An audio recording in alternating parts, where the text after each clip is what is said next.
Whistle पडू. Chennai super kings back on track, रिदममध्ये दिसत आहेत.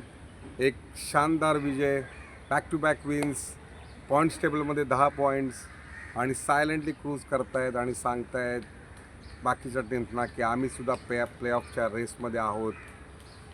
एक चुकीचं डिसिजन किती महागात पडू शकतं याचा प्रत्यय अक्षरला आणि त्याच्या दिल्ली टीमला आला असेलच.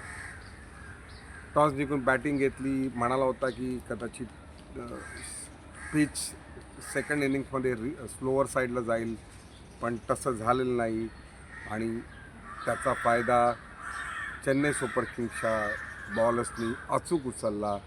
मिस्ट्री स्पिनर अखिलेश हुसेन म्हणा, नूर अहमद म्हणा, मुकेश चौधरी म्हणा, एक अंशुल कंबोज सोडता मला वाटतं इवन जिमी ओर्टनने त्याला एक ओव्हर दिली, त्या ओव्हरमध्ये पण 19th ओव्हर होती ती, 5 रन देऊन 1 विकेट काढला आणि पूर्णपणे कब्जा केला दिल्लीच्या संघावर.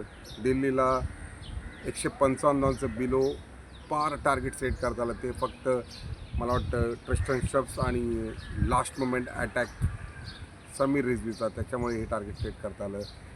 म्हटल्याप्रमाणे ट्रिकी टार्गेट होतं. पॉवर प्लेमध्ये 2 विकेट गेल्या होत्या, पण मला वाटतं संजू सॅमसन थोडीशी संत सुरुवात आणि त्याच्यानंतर पिचने संजू सुपर सॅमसन पुढे शरणागती पत्करली. एक एक्सलंट खेळी, 87 धावांची बॅकबोन आहे तो चेन्नई सुपर किंग्सचा. जेव्हा जेव्हा खेळला आहे त्याने मॅचेस जिंकून दिले आहेत आणि त्याला लाभली उत्कृष्ट अशी साथ कार्तिक शर्माची. गेल्या मॅचमध्ये पण तो खेळला होता, या मॅचमध्ये पण एक मॅच्युअर्ड इनिंग त्याची दिसली, कारण त्याला माहीत होतं संजू सॅमसन मिडल करतो आहे बॉल आणि ॲट दी एंड त्याने काही छान स्ट्रोक्स खेळून आपल्या संघाला विजय मिळवून दिला. मला वाटतं चेन्नई सुपर किंग्ससाठी खूप खूप मोठी गोष्ट आहे. बॅक टू बॅक जिंकले आहेत आणि सायलेंटली क्रूज करत आहेत. ऋतुराज गायकवाडची कॅप्टन्सी ऑन द बँक आहे. बॉलर्सना बॅक करतो आणि बॉलर्स खूप छान कामगिरी करत आहेत. ऑब्व्हियसली बॅटिंग त्यांची क्लिक झालेली आहे.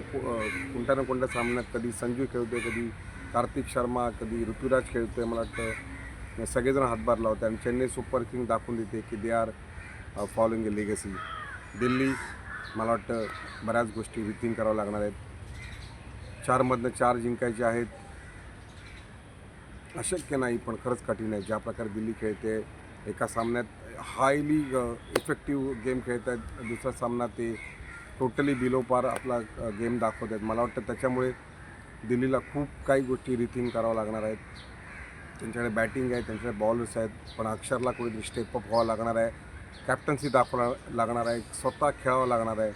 He is a genuine allrounder आहे तो, पण अजूनपर्यंत या IPL सीझनमध्ये ते दिसलेलं नाही आहे. तर चेन्नई सुपर किंग्सला किती चान्सेस आहेत प्लेऑफमध्ये क्वालिफाय करण्याचे आणि दिल्लीला काय करावं लागेल मोमेंटम गेन करायला आणि तो टिकून ठेवायला, हे तुम्ही नक्की कमेंट बॉक्समध्ये सांगा.